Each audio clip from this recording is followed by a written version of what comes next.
Bonsoir et bienvenue amis supporters de l'Olympique Lyonnais, bienvenue dans ma maison, à moi, Messey One Night System, chez vous, grâce à OLTV et grâce à YouTube. J'espère que vous avez passé un bon week-end. Sachez que dans une poignée de secondes, vous allez voir apparaître sur votre écran l'ancien entraîneur de l'Olympique Lyonnais, celui qu'on appelle Mobilette quand on le connaît bien, et Bruno Genesio quand on le connaît un peu moins bien. Mesdames, messieurs, voici Bruno Genesio. Bonsoir Bruno et bienvenue. Bonsoir à tous. Salut Bruno. Merci. Merci infiniment d'avoir accepté notre invite, Bruno.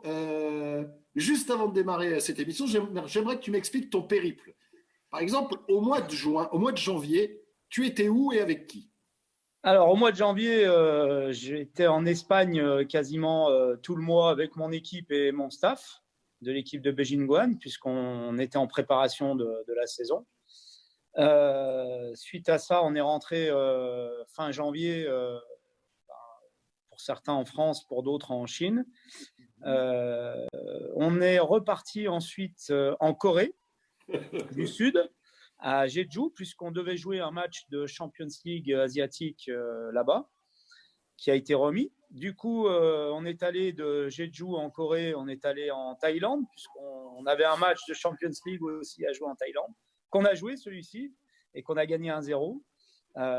Et ensuite, tout s'est un petit peu précipité avec les événements que vous savez et qui touchent aujourd'hui notamment l'Europe, mais le monde entier. Et donc, tout le monde est rentré éparpillé chez lui. On est ensuite reparti au mois de mars à Dubaï parce qu'on pensait pouvoir reprendre la préparation en vue de la reprise du championnat. Et puis, une nouvelle fois, tout a été annulé. Donc, depuis, je suis à Lyon. Je suis à Lyon chez moi, bloqué. Mon équipe a repris l'entraînement avec le staff chinois et 2 personnes de mon staff qui ont pu partir en Chine avant. Voilà, mais de nouveau, je pense qu'on va s'arrêter. Voilà. Très bien. Est-ce qu'aujourd'hui, objectivement, tu pourrais rentrer en Chine pour récupérer ton équipe, entre guillemets? Oui, aujourd'hui, je pourrais, sauf qu'aujourd'hui, les frontières chinoises sont fermées et bloquées. Donc, T'as une date? Non, pour l'instant, il n'y a aucune date. C'est comme en Europe, hein, c'est comme de partout aujourd'hui dans le monde. C'est très difficile d'avoir des certitudes sur quoi que ce soit.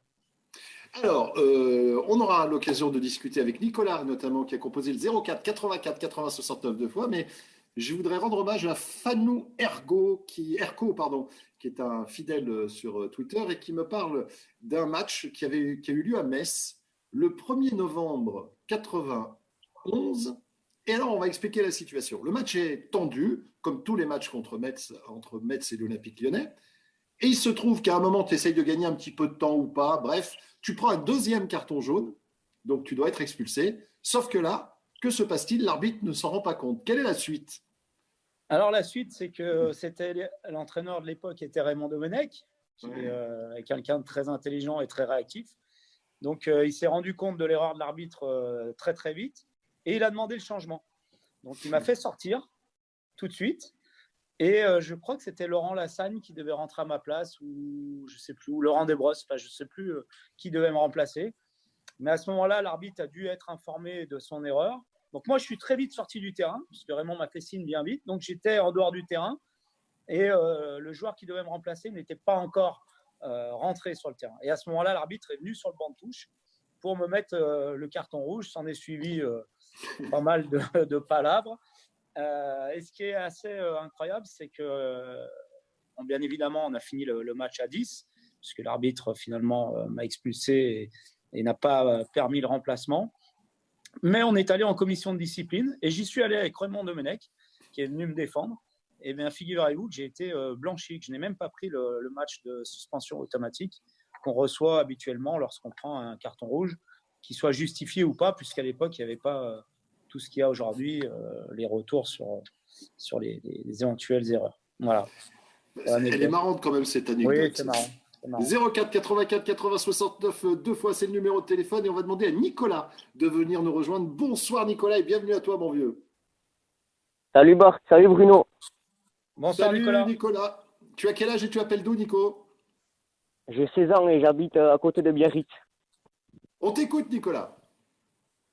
J'avais une question pour Bruno. Récemment, tu as déclaré que ton meilleur souvenir avec Lyon, c'était le 5-0 chez l'ennemi stéphanois. Je voulais savoir si la célébration de Nabil Fekir t'avait déplu ou tu lui avais dit que c'était bien parce qu'après, en zone mixte, il avait déclaré à Laurent Paganelli qu'il ne regrettait pas son geste et que si c'était à refaire, il le referait. Donc, je voulais savoir si ce que tu lui avais dit et si ça t'avait déplu. Alors, Merci beaucoup pour ta question, Nicolas. Tu reviens dans cette émission quand tu le désires, mon vieux. Bonne soirée, Nico. Merci d'avoir appelé. Bruno, c'est vrai que c'était un moment assez particulier. J'ai un avis très précis là-dessus, mais j'aimerais avoir le tien. alors d'abord, c'est un souvenir extraordinaire pour moi, certainement un des meilleurs, si ce n'est le meilleur de mes 3 ans et demi à Lyon, parce que gagner un derby à Geoffroy Guichard, c'est toujours quelque chose d'extraordinaire, mais le gagner en battant le record de buts et en gagnant 5-0, ça allait encore plus. Pour répondre à la question de Nicolas, en direct, j'étais un petit peu, je trouvais ça un petit peu déplacé de la part de Nabil, mais surtout, ce qui m'a le plus gêné, c'est que tout de suite, je me suis dit, c'est dommage parce que le match va être arrêté. Et je pense que si le match n'était pas arrêté, on aurait pu encore mettre peut-être 1 ou 2 buts de plus. Mais après, avec le recul, franchement, ça reste une image qui reste dans ma tête aujourd'hui de voir Nabil brandir son maillot comme ça parce qu'il marque le 5e but. Ça reste une image, un très très bon souvenir et c'est quelque chose qui me restera jusqu'à la fin. Parce que je me souviens de déclarations, pas seulement la tienne, mais de plusieurs déclarations en disant Nabil n'a pas à faire ça, c'est pas bien, etc. Mais j'étais tombé de ma chaise parce que finalement, si on n'a plus le droit de fêter les buts, comme on l'entend, il n'a pas fait un bras d'honneur ou un doigt, tu Tout vois, à fait. excuse-moi, il a montré son maillot, mais c'est l'essence même du football, ça, que de fêter un but. Oui, alors il y a toujours 2 interprétations à ce genre de geste. Ça peut être perçu comme un chambrage parce qu'il y a l'ampleur du score, il y a le contexte du match, il y a plein de choses qui ont pu laisser penser que c'était du chambrage, mais ça ne l'était pas. C'était simplement une émotion extraordinaire qu'il a ressentie. Et à ce moment-là, il a fait ce geste parce que c'est marqué dans un derby, c'est déjà quelque chose de très, très, très fort. Mais marquer le 5e but du 5-0 qui vide le stade dans un derby, c'est aller encore plus. C'est indescriptible ce qu'il a pu ressentir, ce qu'on a ressenti à ce moment-là. Mais ce que lui a dû ressentir en marquant ce but, c'est quelque chose que personne ne peut ressentir et ne peut comprendre si on ne l'a pas vécu. Donc c'est pour ça que après coup, je pense que ce geste-là, c'est un geste simplement d'un état second, d'une joie indescriptible, d'une émotion incroyable. Et voilà, c'est tout. Surtout connaissant Nabil, c'est pas le genre de joueur à aller chambrer les uns ou les autres.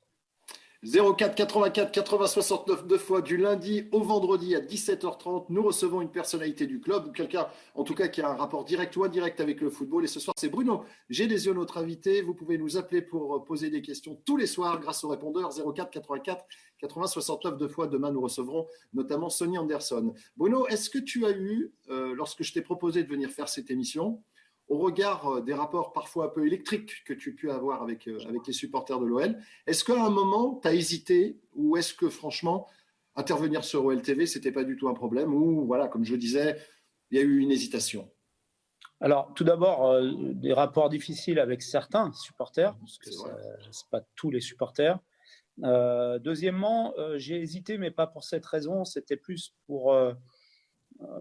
par pudeur par rapport aux gens qui sont aujourd'hui en place, le staff technique qui est aujourd'hui en place, dont certains ont travaillé avec moi d'ailleurs, aussi par rapport à Rudy, que j'ai pu hésiter et que pour ne rien cacher à nos auditeurs, je t'ai dit OK, mais si le club est d'accord, s'il y a l'autorisation du club, parce que je pense que c'est le respect des gens qui sont aujourd'hui en place et qui travaillent pour l'Olympique Lyonnais. 04 84 80 69 2 fois. C'est Julien, je crois, qui vient nous rejoindre. Bonsoir, Julien. Salut Bart, ça va? Salut Bruno. Ça va très bien, Julien, je te remercie. Bonsoir, Julien. Bonsoir. Salut. Bah, ça fait bizarre, c'est un honneur pour moi de parler avec Bruno. Bart, je te parle souvent, mais Bruno, ça fait des années que j'aurais voulu. Tu n'as pas toujours été très gentil avec lui, hein? Non, je m'en cache pas. Et s'il regarde l'émission, je pense qu'il doit savoir. Il a déjà dû m'entendre plusieurs fois puisque je passe toutes les semaines. Donc voilà. Et je suis très content de lui parler parce que justement, quand je suis pas d'accord avec quelqu'un, j'aime bien débattre et j'aime bien voir un petit peu et lui poser des questions parce qu'il y a des choses que j'ai pas compris ou que des choses que lui, enfin Bruno, je vais te tutoyer. Il y a des choses que toi tu dois voir que nous, les supporters ou les gens hors du club, on voit pas. Et c'est mes questions justement. Et j'en ai tellement. Alors je vais en sélectionner une. Est-ce que tu regrettes pas par moment des choix que tu as eu à faire par rapport au cas Memphis? Par exemple, moi, je pense que je vais te tutoyer. Je pense que tu aurais dû l'utiliser comme une pièce clé, comme ce qu'il est en train de faire cette saison en fait. Et j'ai l'impression que des fois, tu as voulu le punir en le mettant sur le banc. Tu as voulu le tiquer un peu pour le faire sortir de ses gonds, ce qui a marché d'ailleurs, parce qu'on le voit, il rentre contre Paris, c'est lui qui nous fait gagner. Enfin, est-ce que tu regrettes pas de l'avoir géré de cette façon? Est-ce que tu aurais peut-être dû le gérer d'une autre façon? Alors, il y a plusieurs questions et plusieurs réponses. Concernant Memphis, puisque c'est la première partie de ta question, non, je ne le regrette pas et je ne l'ai pas puni. Je l'ai dit plusieurs fois, lorsque j'ai dirigé l'Olympique Lyonnais, j'avais affaire à des hommes, à des adultes, et donc il n'était pas question pour moi de punir Memphis, pas plus que d'autres d'ailleurs, que j'ai aussi parfois mis remplaçants. Ce n'était pas du tout une punition, c'était simplement des choix que je faisais en mon âme et conscience par rapport à des performances, par rapport aux qualités des uns et des autres, par rapport à un équilibre d'équipe, par rapport à un contexte de match particulier. Et donc, je ne le regrette pas. Et je pense, et je l'y ai déjà dit, que Memphis a réalisé ses meilleures saisons avec l'Olympique Lyonnais et notamment lorsque j'ai été à la tête de l'équipe. Donc, voilà. Concernant les choix, j'en ai fait des mauvais, bien sûr. Et ça, je tiens à le dire, parce que parfois, on m'a taxé de personnes qui ne se remettaient pas en question, qui avaient la science infuse, etc. Ce n'est pas du tout le cas.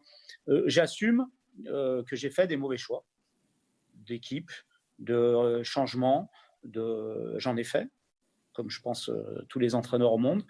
On a raté certains matchs. Je ne les ai pas tous à la tête, mais je me souviens de Dijon ici, du CSKA Moscou en Coupe d'Europe. On avait un jeu très porté sur l'offensive qui amenait certains déséquilibres défensifs qui ont pu laisser penser que j'étais un fou et qu'on ne travaillait rien à l'entraînement. Et que, voilà. Donc tout ça, je l'assume et je l'entends et je le comprends. Par contre, il y a d'autres choses que je ne comprendrai pas et que je n'accepterai jamais. C'est certaines critiques sur le fond de jeu, sur la régularité, sur des choses. OK, mais il y a quand même ce qui parle dans le football, et surtout sur 3 ans et demi d'entraîneur que j'ai passé à Lyon, ce sont malheureusement ou heureusement les stats. Et je me suis amusé un petit peu avant l'émission, puisque je m'attendais à certaines questions, qui sont d'ailleurs très intéressantes à débattre, et tu as raison qu'il faut en débattre. J'ai regardé un petit peu mes stats perso. J'ai pris 1,80. Enfin, l'équipe, lorsque j'ai dirigé l'équipe pendant les 3 ans et demi, on a pris 1,92 points par match, ce qui représente le 4e total derrière Gérard Rouillet, derrière Alain Perrin et derrière Paul Le Guen, de toute l'histoire du club. On a eu 55% de victoires, ce qui est le 3e meilleur total derrière Gérard Rouillet et Alain Perrin. On a marqué 78 points en 2017-2018, ce qui est le meilleur total depuis la saison 2007-2008, lorsque Gérard Rouillet a amené l'équipe au titre de champion de France. On a battu le record de buts, toujours cette saison 2017-2018, le record de buts marqué dans une saison. Donc, je me dis quand même, je veux bien qu'on me critique sur certaines choses, et ça fait partie du métier, et je les accepte. Il y a certains choix, certaines choses que j'ai faites que je n'ai pas bien fait. Mais lorsqu'on dit qu'il n'y avait rien, qu'on ne travaillait pas, qu'il n'y avait pas de principe de jeu, qu'il n'y avait pas de fond de jeu, qu'il n'y avait rien, et que presque il n'y avait pas d'entraîneur, et que c'était simplement des exploits individuels qui faisaient qu'on marquait des buts, qu'on gagnait des matchs, ça, je ne peux pas l'entendre. Parce que de toute façon, dans chaque équipe qui est au plus haut niveau, il y a toujours un joueur qui fait la différence. Juninho, les 7 années du titre, il a marqué 50 coups francs, dont certains matchs dont je me souviens, où à 0-0, on n'était pas très bon, et puis il y avait un coup franc à 20 mètres, à 18 mètres, à 25 mètres, à 40 mètres, il marquait, ça faisait 1-0, on gagnait 1-0. Donc à Barcelone, il y a Messi, à Real Madrid, il y a Benzema, à la Juve, il y a Cristiano Ronaldo. Dans toutes les équipes, il y a des individualités qui font qu'à un moment donné, on a des résultats.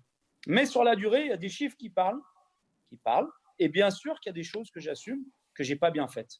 Voilà ce que j'ai à dire. Mais c'est très Julien, bien si tu le permets, Julien, je vais rebondir un peu sur ta question et tu pourras creuser. Je te laisserai encore une petite minute. Tu parlais d'erreurs et que tu as reconnu. Tu dis oui, j'ai fait des erreurs.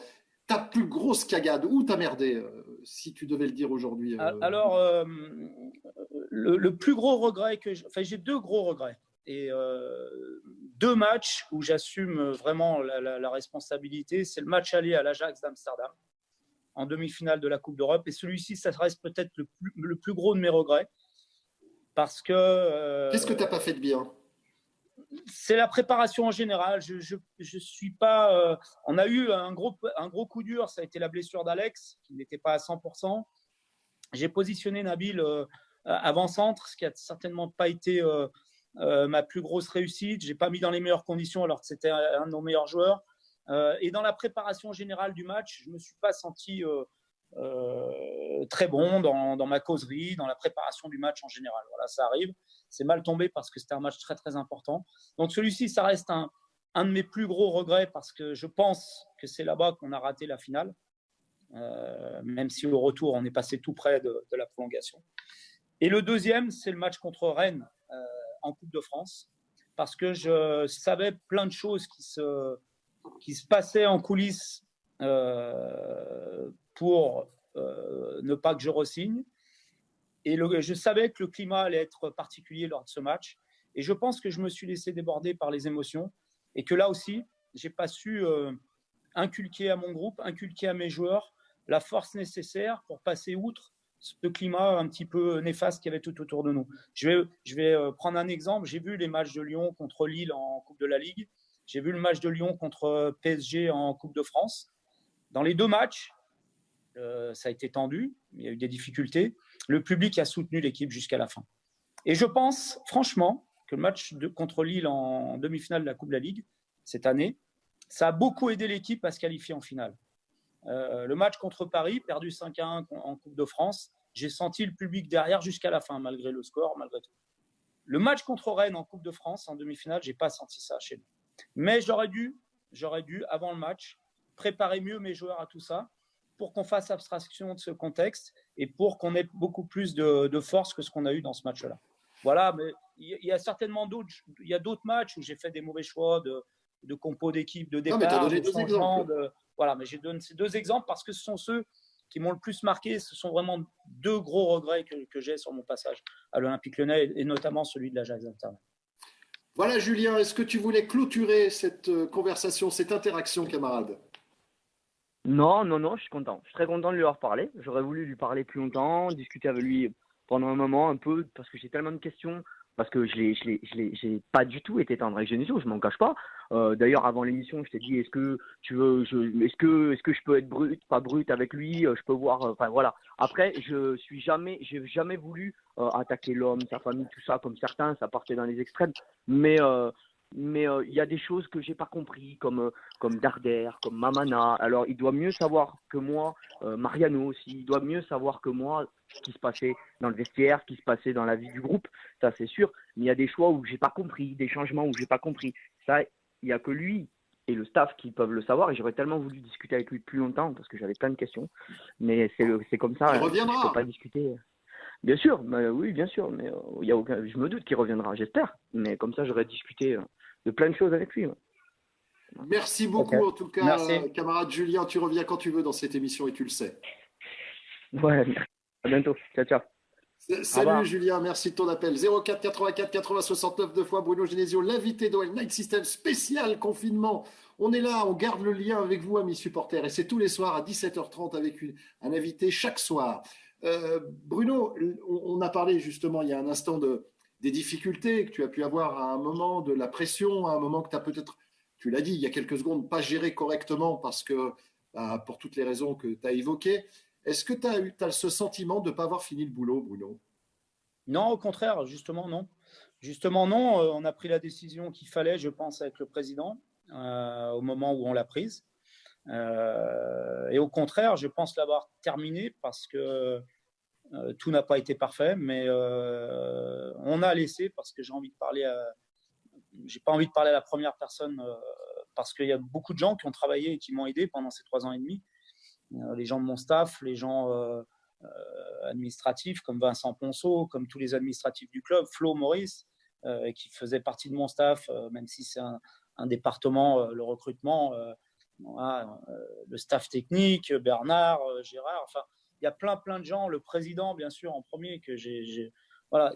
Donc, tous ces gens-là ont participé à m'aider, à m'entourer et à, malgré tout, obtenir des résultats corrects avec des choses qu'on aurait pu mieux faire. Mais malgré tout, je suis parti à la fin de mon contrat. Je n'ai pas été licencié, je suis parti à la fin de mon contrat en plein accord avec mon président et avec l'équipe qualifiée directement pour la Champions League. Voilà. Donc, Bruno, je pense que le travail a été fait. Il y a eu plein de questions SMS, questions Twitter, pardon. Comment tu vis l'OL depuis la Chine?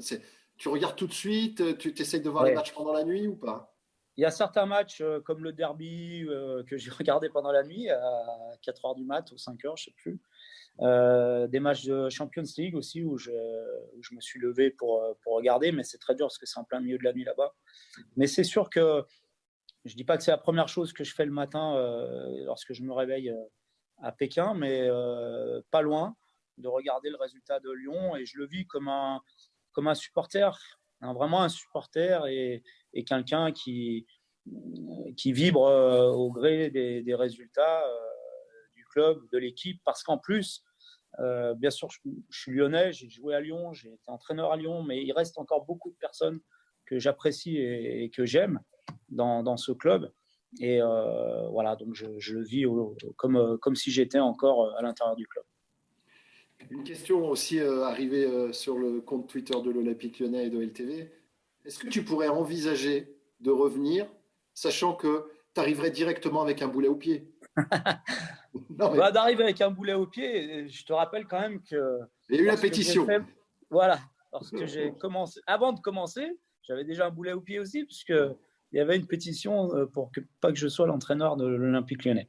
Donc, franchement, c'est une question à laquelle je ne peux pas répondre aujourd'hui, parce que je suis engagé avec un club où je me sens bien, que je vis une expérience extraordinaire à l'étranger, dans un pays que je découvre, agréablement d'ailleurs.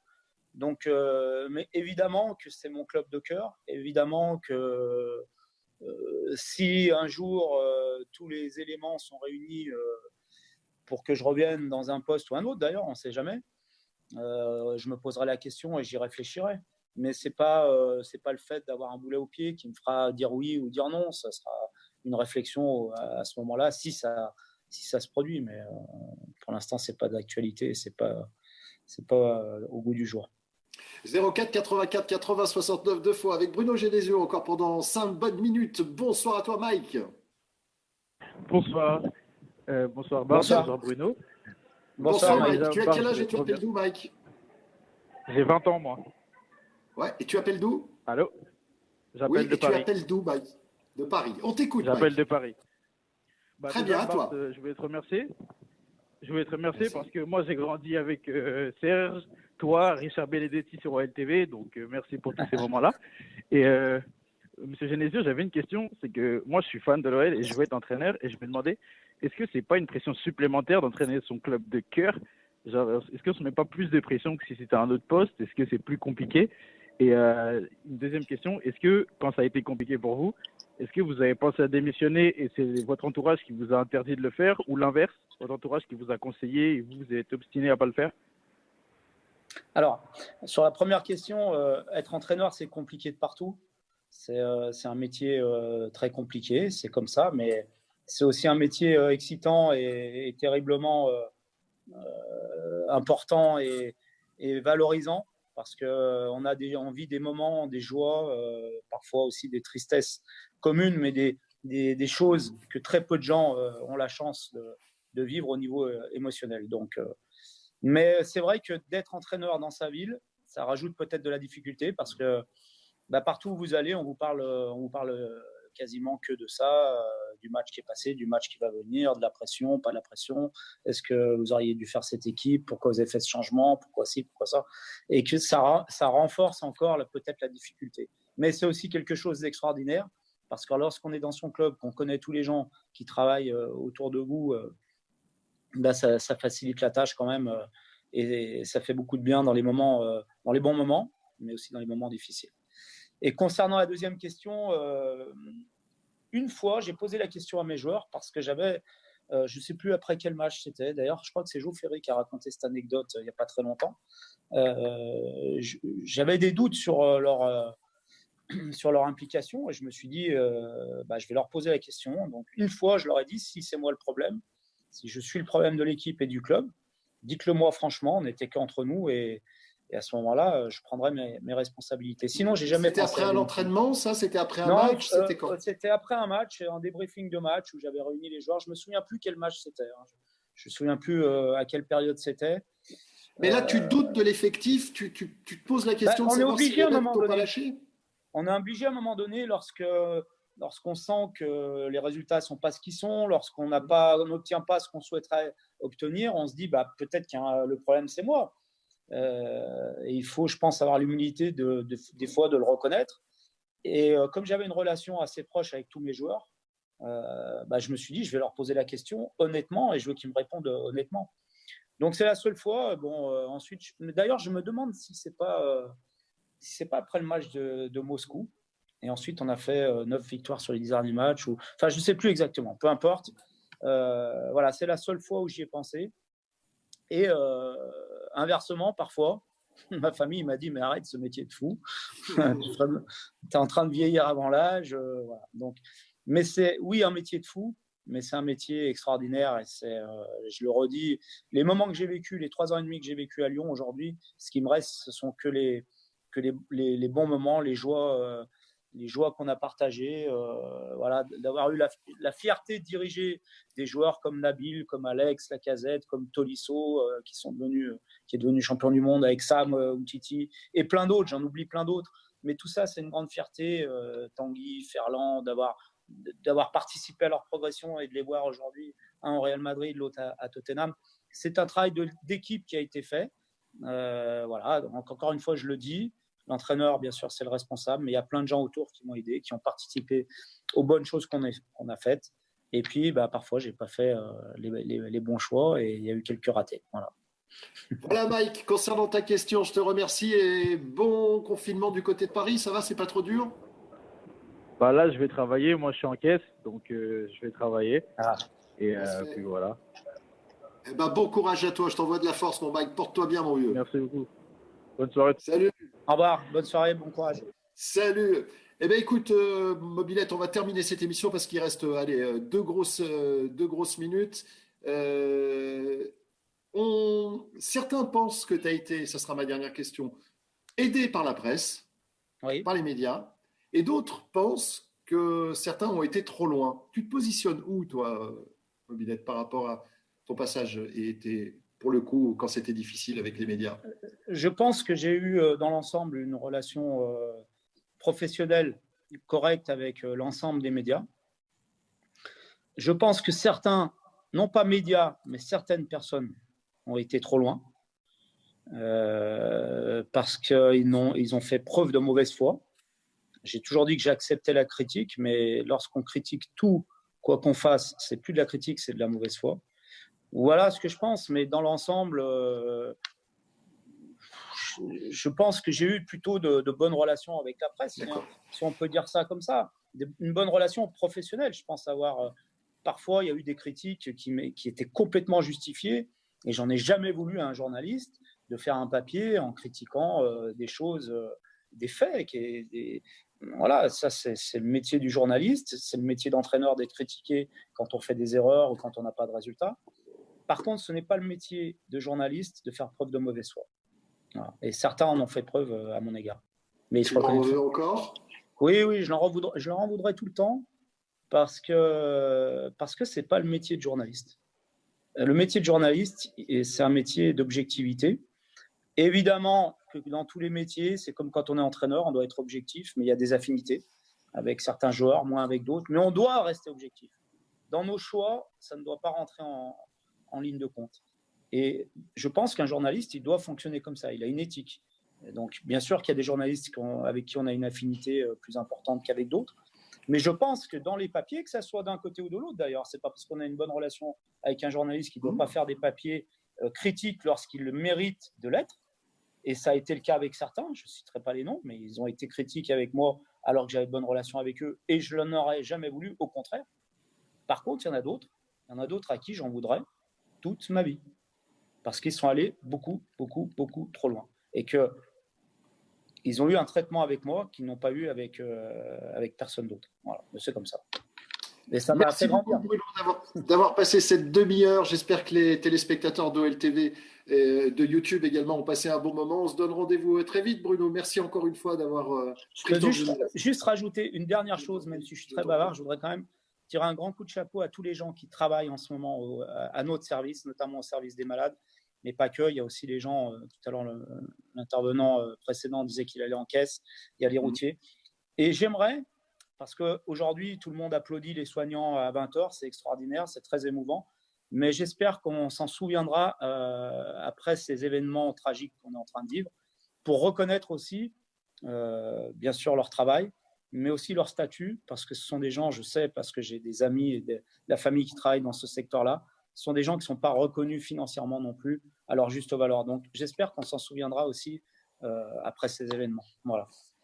Parfait, le mot de la fin était parfait. Sonny Anderson, demain soir, l'invité d'OL Night System. Vous pouvez dès maintenant laisser des messages sur le répondeur 04 84 80 69 deux fois pour lui poser des questions. C'est Sonny à 17h30 demain. Sonny Gold que nous recevrons. Je suis très content. Parce que Sonny, c'est quand même Sonny. Merci, tu l'embrasseras bien de ma part. Je l'ai eu il n'y a pas longtemps par texto, mais tu l'embrasseras. J'y manquerai pas. On se retrouve donc demain à 17h30. Passez une excellente soirée. Et surtout, n'oubliez jamais, l'Olympique Lyonnais est une formidable raison d'être heureux, les gars.